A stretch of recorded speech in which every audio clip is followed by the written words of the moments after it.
3월 16일 사순 제2주일 루카가 전한 거룩한 복음입니다. 그때 예수님께서 베드로와 요한과 야고보를 데리고 기도하시러 산에 오르셨다. 예수님께서 기도하시는데 그 얼굴 모습이 달라지고 의복은 하얗게 번쩍였다. 그리고 두 사람이 예수님과 이야기를 나누고 있었다. 그들은 모세와 엘리야였다. 영광에서여 나타난 그들은 예수님께서 예루살렘에서 이루실 일, 곧 세상을 떠나실 일을 말하고 있었다. 베드로와 그 동료들은 잠에 빠졌다가 깨어나 예수님의 영광을 보고 그분과 함께 서 있는 두 사람도 보았다. 그 두 사람이 예수님에게서 떠나려고 할 때에 베드로가 예수님께 말하였다. 스승님, 저희가 여기에서 지내면 좋겠습니다. 저희가 초막셋을 지어 하나는 스승님께, 하나는 모세께, 또 하나는 엘리야께 드리겠습니다. 베드로는 자기가 무슨 말을 하는지도 몰랐다. 베드로가 이렇게 말하는데 구름이 일더니 그들을 덮었다. 그들이 구름 속으로 들어가자 제자들은 그만 겁이 났다. 이어 구름 속에서 이는 내가 선택한 아들이니 너희는 그의 말을 들으라 하는 소리가 났다. 이러한 소리가 울린 뒤에는 예수님만 보였다. 제자들은 침묵을 지켜 자기들이 본 것을 그때에는 아무에게도 알리지 않았다. 사랑하는 형제자매 여러분, 오늘은 사순 제2주일입니다. 오늘 복음에서는 주님이 땅에 매여 사는 우리에게 하늘을 보며 살라고 초대하십니다. 일독서에서 하나님은 아브라함에게 하늘을 쳐다보아라. 내가 셀 수 있거든 저 별들을 세어보아라. 너의 후손이 저렇게 많아질 것이다 라고 말씀하십니다. 이 독서에서 사도 바울은 우리는 하늘의 시민입니다. 그곳에서 그리스도께서는 우리의 비천한 몸을 당신의 영광스러운 몸과 같은 모습으로 변화시켜 주실 것입니다. 라고 전합니다. 또한 복음에서는 예수님께서 베드로와 야고보와 요한을 데리고 산으로 가셔서 하늘에 계시던 당신의 본래 모습으로 변모하십니다. 사순절이 땅에 묶인 삶에서 벗어나 하늘을 보며 하느님의 자녀로 변화하는 때임을 일러주는 기쁜 소식입니다. 우리가 매여 있는 땅의 모습, 일상의 삶은 고달픕니다. 산 위에 예수님처럼 빛나지도 않고 하늘의 별빛을 보며 신앙을 다지던 아브라함처럼 강건하기도 힘듭니다. 열심히 살려고 다짐하지만 먹고 살아야 하는 주위 환경이 우리를 하늘만 쳐다보게 내버려 두지 않습니다. 게다가 하늘을 향할 때면 늘 어려움이 따릅니다. 하나님과 계약을 체결한 아브라함은 그 정표로 짐승을 잡아 반으로 갈라놓고 제사를 지냅니다. 약속을 어기면 자신도 반으로 잘라질 것이라는 경고가 담긴 제사입니다. 그러나 하느님께 바친 이 제물 위에 솔개들이 달려들어 아브라함은 이를 쫓아야 했습니다.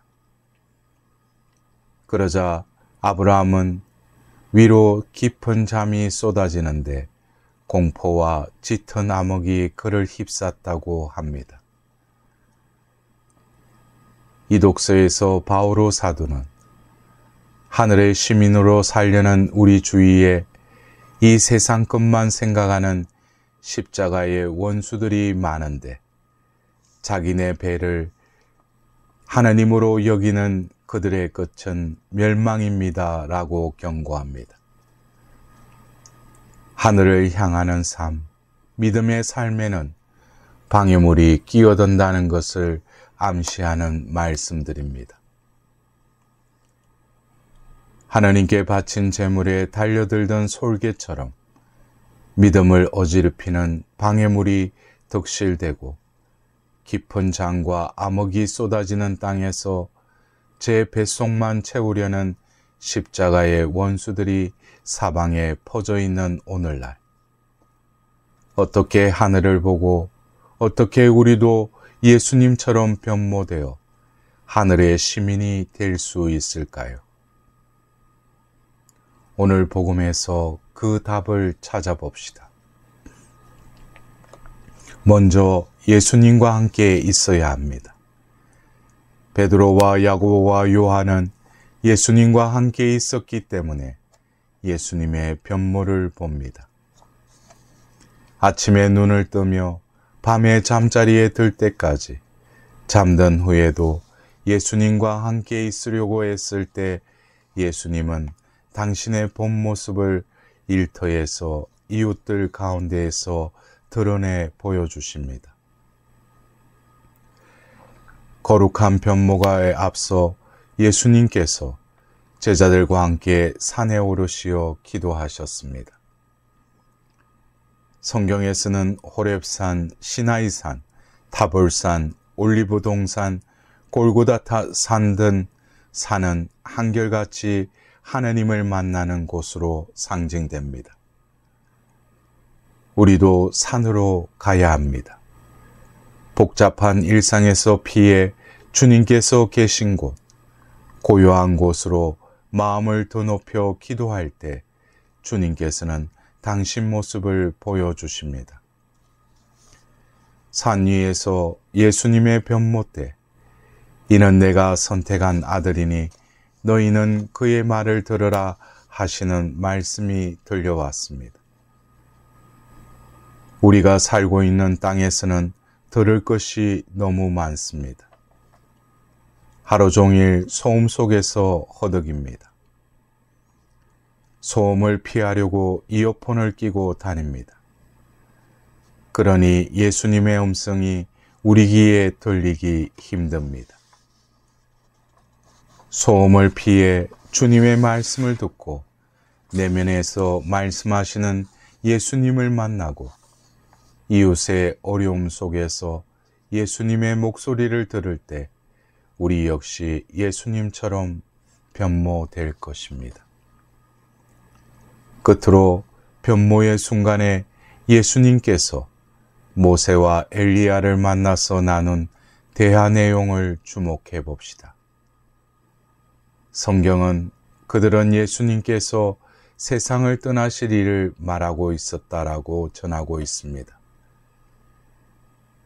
예수님께서 세상을 떠나실 일이란 구절에 사용한 단어는 탈출, 엑소두스입니다.